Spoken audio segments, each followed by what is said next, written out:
বন্ধুসকল অভিনেত্ৰী নন্দিনী কাশ্যপ আপোনালোক সকলোৱে এওঁক ৰিসেন্টলি ৰুদ্ৰ ছবিখনত দেখিছিল আৰু শেহতীয়াকৈ এওঁ এটা বিতৰ্কৰ মাজত সোমাই পৰিছে য'ত এওঁৰ ওপৰত হিট এণ্ড ৰানৰ এটা অভিযোগ আহিছে অভিযোগ অনুসৰি গুৱাহাটীত এজন শ্ৰমিক কাম কৰিবলৈ ওলাই অহাৰ সময়তে নিজৰ গাড়ীয়ে তীব্ৰ গতিত তেওঁক খুন্দিয়ায় আৰু সেই স্থানৰ পৰা পলায়ন কৰে বুলিও অভিযোগ আহে আৰু তাৰ এটা ভিডিঅ' ইতিমধ্যে ছ'চিয়েল মিডিয়াত ভাইৰেল হৈ পৰিছে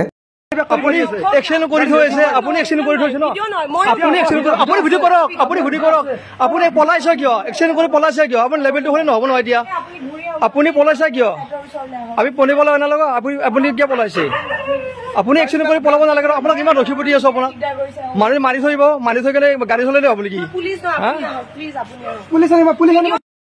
আপুনি এক্সন কৰি কিয় পলাইছে আপুনি কিয় পলাইছে এক্সন কৰি কেনে আপুনি কিয় পলাইছে এক্সন কৰি কেনে আপুনি কওক কিয় পলাইছে আপুনি পলাইছে এই ফ্লেট আইগলে ঘুমাইছে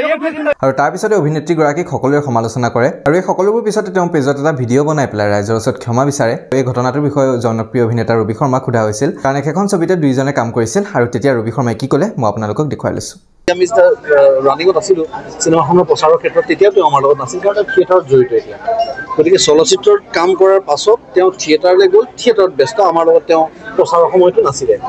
আৰু হিট এণ্ড ৰান কেছটোত আমাৰ লগত কোনো কাৰবাৰ নাই কিন্তু তেওঁ এতিয়া বোধকৰো পলায়ন পলাতক অৱস্থাত আছে নেকি আছে মই নাজানো কিন্তু অন্ততঃ এইটো জানো যে ন্যায় আছে ন্যায় চবৰ কাৰণে সমান সেইটো অভিনেতা অভিনেত্ৰী হওক বা সৰ্বসাধাৰণ মানুহ হওক বা যিকোনো মানুহে নহওক পৃথিৱীত গতিকে ন্যায় নিজৰ দিশ ল'ব